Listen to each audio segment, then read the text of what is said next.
Okay guys, so let us now move on to the fourth question. So 10 years ago, the father was 4 times as old as his son. So in 5 years, the sum of their ages will be 70. So find their present ages. So saan to mag-fall under? Yes, sa age question. Salamat Jake na ano. So again, kung gusto natin mas maintindihan pa yung problem, let's now break down each part ng problem sa example number 4. So again, let's say yung sa first statement, lagay ko lang dito. Sa first statement, ang sabi, unang-una pa lang, 10 years ago. So again, sa lesson kanina, if ever man na binigyan tayo ng time ago ang ano, it will fall under the past. So technically, or so absolutely negative yung magiging or minus yung gagawin mo sa kanya. So let's just say na yung ano, let's denote X as yung age ng father. Okay ba?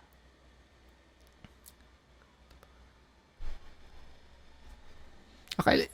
Kung 10 years ago, let's say, ang gawin natin, X minus 10.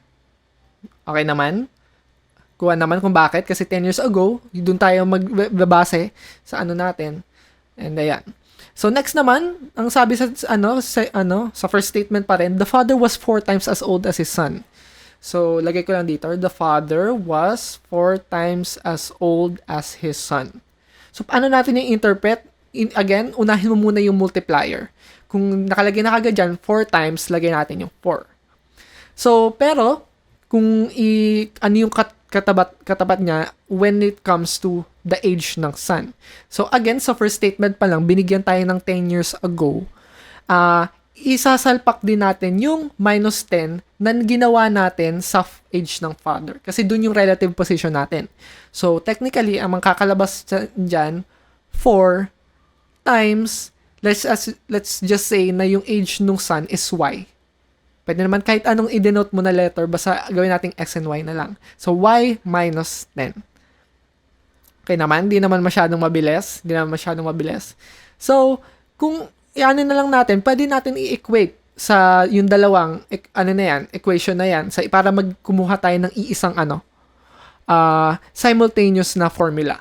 So, gawin lang natin x minus 10 is equal to 4 times y minus 10. So, i-simplify lang natin dito. Yan. X minus 10 is equal to 4y minus 40x. So, ang kakalabasan niya is x minus 4y is equal to negative 30. So, that will be our first equation. Kasi may halo na, gusto natin makuha simultaneously yung age ng dalawang nasa question. So, let's us now move on sa second statement.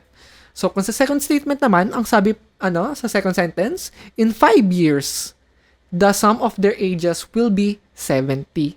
So again, kung sa una, 5 years ago, minus, kung ito naman, in 5 years, we're talking about the future.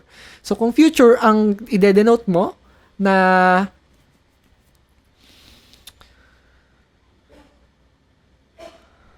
additive is plus na dun sa mga age na father and son.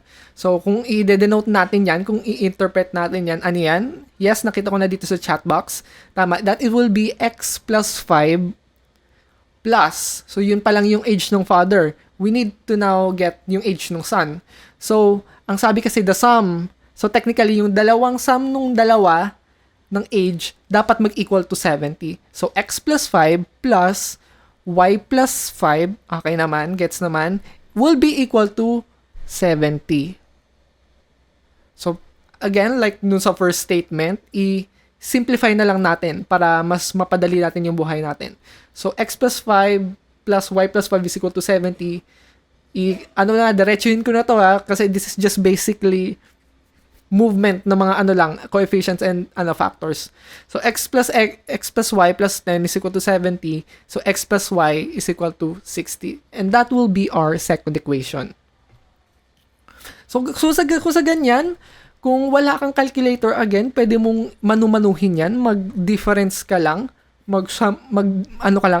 Plus or minus. Mag-negate ka lang ng mga coefficients. kung ano yung pwede mong mapalabas, then isa-substitute mo na lang sa mga bawat equations. Pero again, kung gusto mo mapadali buhay mo, gumamit tayong calculator. So, x minus 4y is equal to negative 30. That will be equation 1 again. X plus y is equal to 60, equation 2.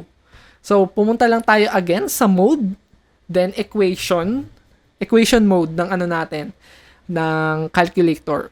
Lagay lang natin doon, yung sa two equation, two unknowns. Ayan. Parang nung ano lang, nung last statement lang, lagay lang natin A, B, C. Sa A, B, C, yung bawat coefficient niya. So, sa A, that will be 1. Sa B naman, negative 4 and 1. Sa C naman, negative 30 and 60. Okay naman? Nakuha ba lahat? Nalagay ba na input? And ano yung sagot ng bawat ano? Anong age nila? Okay, nakita ko dito. So, X will be 42 and Y will be 18. Ayan. Okay, check nyo na lang kung mag-i-equal. Ang sabi kasi second statement, dapat mag-equal to 70. So, 42 plus 18, yeah, 70 naman. Okay naman siya. So, that will be our final answer. Okay ba? Hindi ba masyadong mabilis? Kasi medyo madami pa tayong i-discuss ngayon. And medyo napaka-limited lang ng time natin. So that's that.